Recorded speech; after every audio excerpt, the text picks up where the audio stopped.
In 2014, our goal was to educate and inspire the next generation of young Black leaders. Today, we are in search of the best to reveal the secrets to success. Our belief is that we should teach the young early the things that we learn late. Our lives are shifting the culture. Our lives are changing the narrative. These are the ShineHard conversations. Welcome back to a season 5 episode of ShineHard Conversations. You guys know me, I'm your host, Johnny Bailey, and this week I'm in Brooklyn, New York with author, master communicator, Enitan Bereola. What's up, what's up? My guy. How you doing, man? How you feeling? I'm feeling excellent, brother. Yeah? I'm feeling relieved and feeling light. So I'm happy to have you here. Happy to do it, man. You have 3 books out. Yes. You're on the Exhibit Grade tour right now. Yes, sir. Doing some very powerful things in the creative community. And I'm gonna talk more about how you got to where you are, things that we need to know as a community, as a generation about communication, and just some personal keys to success. Okay. So without further ado, Enitan, it's time to shine. Let's do it, man. Lights, camera, action, baby. Let's Am I get greasy? Am I shiny? Am I a little too shiny? I'm good. Did you cut Good your own money? hair? Just gave your own stuff? I've been cutting my hair since like, 12 years old. It was weird because it was like I knew that there would come a time where like I have to rely on a barber and a barber wouldn't be available. At that young of an age, I was like, I don't want to have to like be an adult and I'm trying to live my life and do things, but I have to go to a barber because that's the only person who can solve my problem. And I think like that in general. Same. So even on the same path of like how did I get started, like I wrote these books, but I also like, if you look at anything like visually on Instagram, like I'm the man behind the design work. That's I very taught important. myself. Yeah, I taught especially myself. as an entrepreneur. It's when very your important. funds might not match your vision. Exactly. You gotta be able to do some things on your own. And a lot of people always ask like, how do I get started, right? Like I have all these ideas, I have no money. Like just, if you have everybody, right? It's like if you have the will, like figure out how to do that thing that you're gonna need in your business, right? Like I know how to do I can run this shit by myself, legitimately. I started off doing my own PR, my own marketing, like the whole thing. People were like, what team do you have doing this? I was like, at the time I was like, I have a team, because you look crazy, saying you don't, but it was me from the beginning. So yeah, I messed up cutting my hair for years just so I could avoid having to go to the barbershop. That's kind of a symbolism of what an entrepreneurial career looks like. Exactly. So taking it one step back, tell us more about like where you're from and what growing up was like for you. From San Jose, California, Silicon Valley. And at the time growing up for me, like I used to think that I had like a Cosby-like family. A Huxtable-like family, bro. Not a Cosby. Yeah, you can't say that word. It's not. Forget it. It's not as amiable as I still haven't found resolve with that. A Huxtable-like family. And just a really good like family that poured into our parents, poured into us as kids. But it was just like a really good life, like my mom let me be creative. I was kind of the one that was a little, looking back, like a little more weird, not extra weird, but eccentric. Yeah, and I started to develop more in middle school, but I was super internal. I questioned a lot of things as a kid, but I didn't speak about it. Like I didn't understand the idea of like, you go to a job, they give you a salary, and no matter how hard you work, that's what you get paid. Right. It didn't, like a lot of things didn't make sense to me. Someone else was determining your worth. Yeah, that, I didn't really understand the concept of when you turn a light switch on, somebody paid for that utility bill for that. I thought you just turn a light switch on anywhere in the world and it comes on. Like there were just a lot of things that I didn't understand. And for a while I thought it was like something's wrong with my thinking or something, but those things that I questioned propel me today, man. Those type of questions, because I try to solve those problems and I walk on a path that if I don't believe in something, I'm not gonna do it. If I believe in something, I'm gonna do it, right? Of course. Talk about what it means to be an author and how your first and second and third book even came about. Like, what was that process like? Oh man, so first of all, what it means to be an author is, it was hard for me to swallow that because so many people go to school for writing. Yeah, what did you study at FAMU? Computer information systems, man. Okay, so you were just kind of... Yeah, with a minor in, business administration with a concentration in marketing.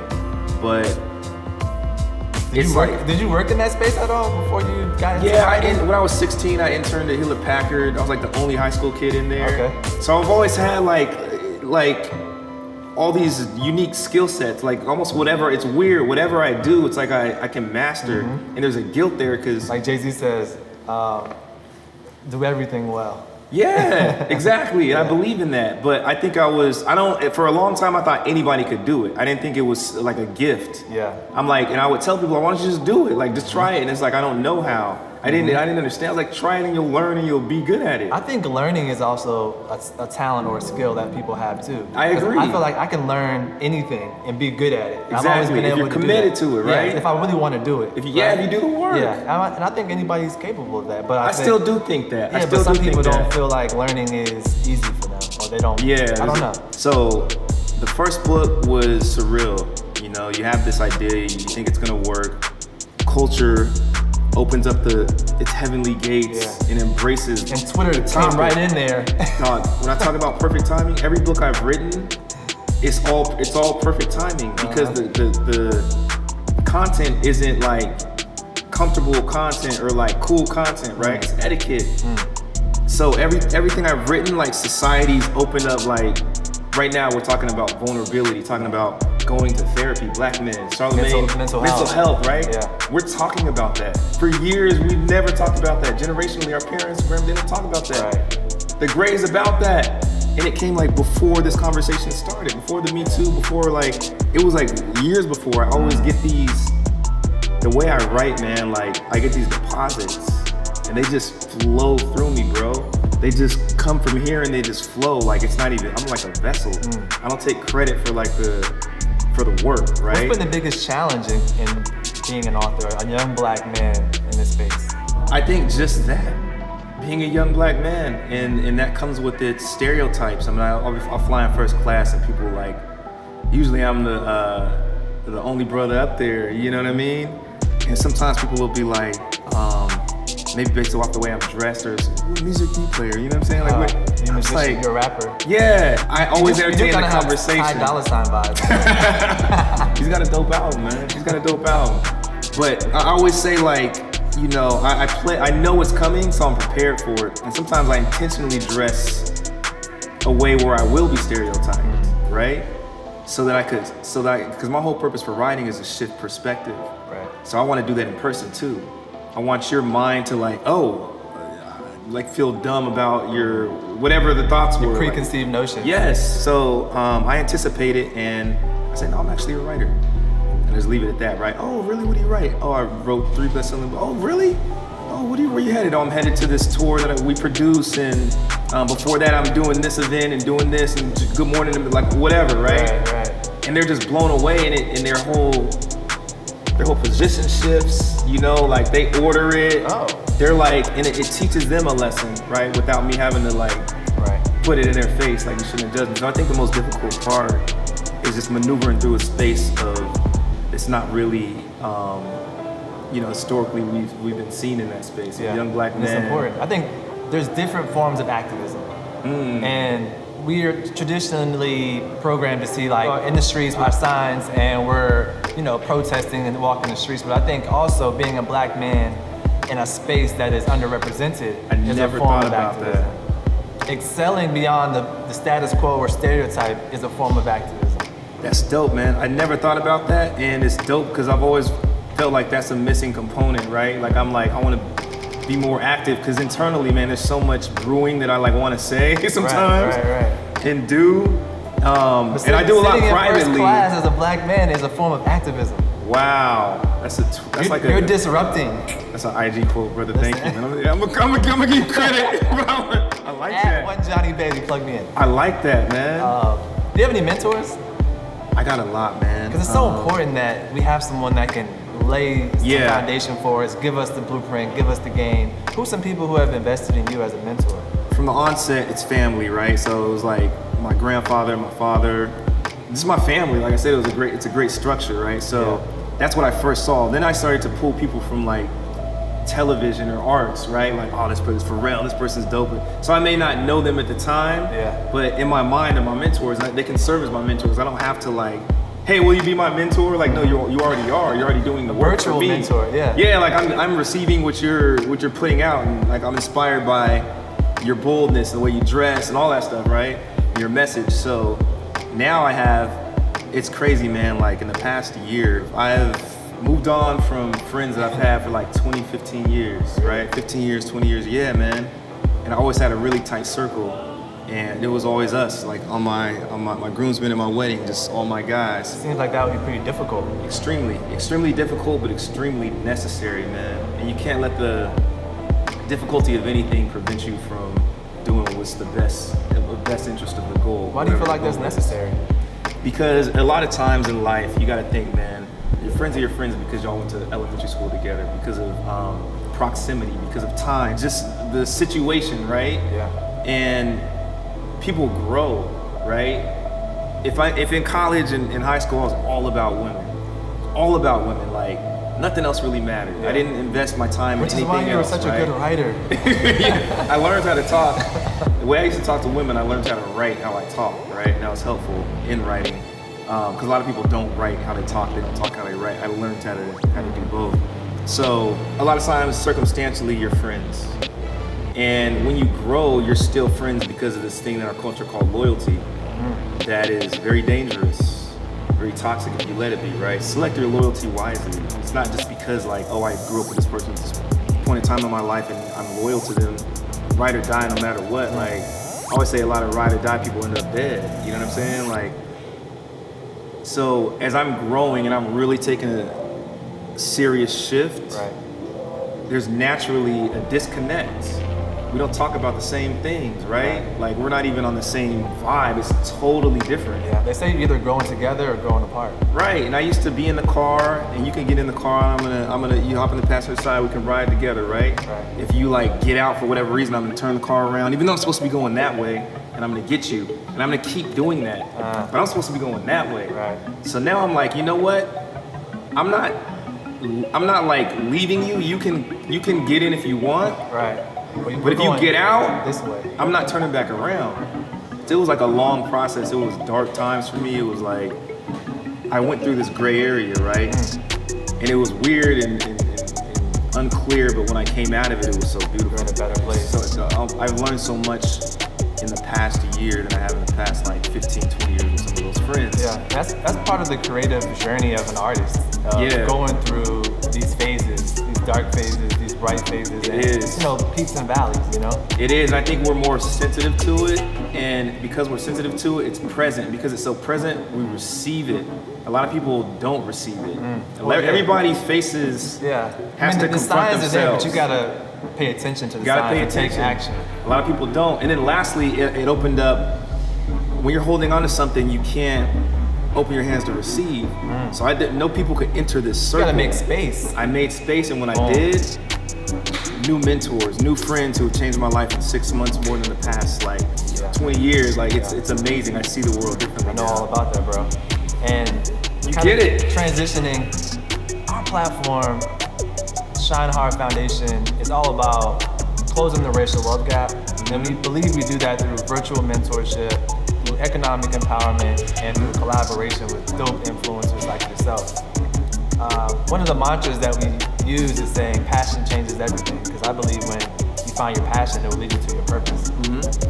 You've been in this game for a minute, you're walking in your purpose. Can you tell me, what would you say is your passion, and when did you know? I have a passion for people, man. I love I would light up when I'd be in front of people, like even as a kid. Yeah, I don't know if it was the attention, because my parents gave me so much attention. And I'm internal now, so I can reflect on these things and analyze them. But I probably enjoyed that, right? Being the youngest, you get the attention, so then you go out, you enjoy that feeling, so you do what you can. Yeah. If you do something and someone says it's cute, even if it's wrong, you continue that thing to get that, right? Yeah. So I think I just naturally it's like you light up, like even when I'm in an airport, I'm really quiet, but I'm bursting inside, man, just looking at everybody. It's like energy. New York is always does it to me. It's alive. All of your senses are like being fulfilled, right? So I really enjoy just like connecting with people, right? And then it's like, okay, that's not enough, because you can connect with people on like where the hoes at, right? You can connect with people on like Where's the party at? But that becomes not enough as you grow. Yeah. Now it's like, if I connect, I gotta connect. But what am I giving? Yeah. Is it of service? What am I providing you with value, right? And I pour, man. I pour. Like when I'm talking to somebody, I'm all the way in there. Yeah. I'm a hella present. Yeah. I'm giving you, like I'm wide open. I'm giving you everything, right? And I get the same thing back. You know what I mean? And if I don't, then. But I think my passion is just people, man. I think it's just like, that's what keeps me up at night and makes me sacrifice time with my family. What inspires you to succeed? So first I have to define success to you, because everyone's version is different. Success is this right here. Success is like a deep breath to me. Being in this moment and embracing everything that's dope, right? It's like the idea that yesterday was amazing, right? But today's today. And I'm here today, I'm here now. About to go home to my wife after this. Like, I'm going home to my wife and my son, dog. That's success to me. Because it's a feeling that money can't buy. I have joy. That's success, man. Despite anything going on, I have joy. Happiness is fleeting. The joy I have is permanent. Things get in the way of it at times, but that success, I've gone and climbed mountains and got hella things and money and material things, and the issue with that and thinking that success is when you get it and it doesn't fulfill what joy does to you. It doesn't give you the joy you're looking for. That's what we're really seeking. Right. And you don't get that after all of that work, you get your ass gets depressed. Yeah. You go down, you like, that's why you see all these millionaires. Yeah. How did Anthony Bourdain, oh my gosh, they were so, like, you don't get it. Yeah. What they were looking for is not found in the things they were in the path that they were. That's not where you don't find it there. Like you find a homeless person that's hella joyful.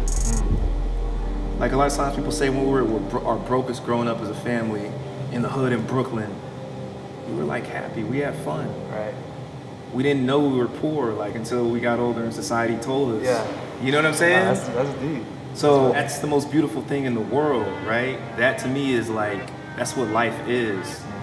So when you've tapped into that place of joy, you found a certain level of success that you're able to maintain and build upon. You become a public figure. Yeah. Right? And with that public figure status comes a sense of responsibility. Huge sense of responsibility, man. You know, oh man, it is. So there's so much going on in politics, on social media, within our culture. Activism is very important and prevalent. Mental health is very important and prevalent right now. What frustrates you the most about today's culture? Man, we're hopeless, man.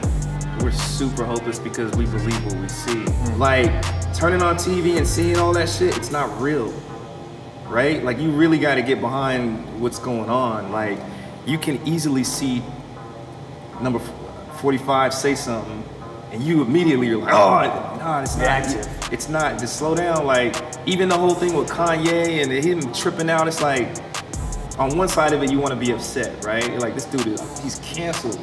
I'm done. But then on the other side, his message is love, right? Maybe he's a little mentally ill or whatever, but people are making a lot of excuses for Kanye right now. They are, and I was, and I actually canceled him when I saw that, whatever that was. Oh, so you canceled him after the last interview? I couldn't deal. I did, but then I had to. It took that long? It did, because you gotta understand, like, I'm a writer, so I put myself in your shoes all the time. I hear you. It's hard for me to just judge. I gotta get in your shoes and really I feel spirits, you know what I'm saying? Like, I'm discerning, so I could. But he lost you with that last one. It was over, right? But then I came back to myself again. I sat back, I was like, well, wait a minute, man. Even if he's doing it wrong, I don't know, I'm still conflicted, but if his message is truly love, and that's all he's trying to do, that's actually what love is. What are some books that you've read that have really shaped your mindset and helped you stay grounded throughout your life? Super cliche, man. It's gotta be truthful. Honestly, so I never read, like, I've always been a believer. I just never read the Bible, man. You know, it's just like, it's all boring and all complex and all these weird words, and it's like thousands. But I'm not reading. Like, I can't even. What is this? What are you saying? It's hard. I'm not. The words are crazy. So I finally, before I went on the Exhibit Grey tour, I was like, and this is in the midst of like cutting off friends and all that, right? Being in this very grayish area, and it was like a dark fall for me, right? Not just that, it was just like the first time I confronted myself in a real way, right? And didn't necessarily like what I felt when I saw what I saw. So what book were you reading to help you get through that? I committed to reading the Word. Something in me was like, before you even go on this tour, because I'm gonna be pouring out so much on this tour, I'm gonna be around so many people and all their energy, and like you can be affected by that. I said I need to be covered. I gotta be right. I'm not an expert on the Bible, but my favorite book is the Book of Job. It's because he had everything, lost everything. I love that book, man. I experienced that. Yeah, I think a lot of us do. I experienced that, and I think that loss was so necessary to know that, like, yo, anybody could get it. This little high horse, or like you feel like protected by these things, and anybody could get it, dog. Yeah. Anybody. It's like, what will you do when you have nothing? And that's when you stay faithful. That's the determining factor of who you really are. Yeah. You know what I'm saying? And when you know who you are in those moments, that's when the true you comes out, and that's when you really fall in love with that person, because it's like, damn, I know I'm good. Yeah. We have a ton of millennials. What's up, millennials? They're all watching this show, and they want to know how they can become an author, or how they can become an entrepreneur, a speaker, and have tools.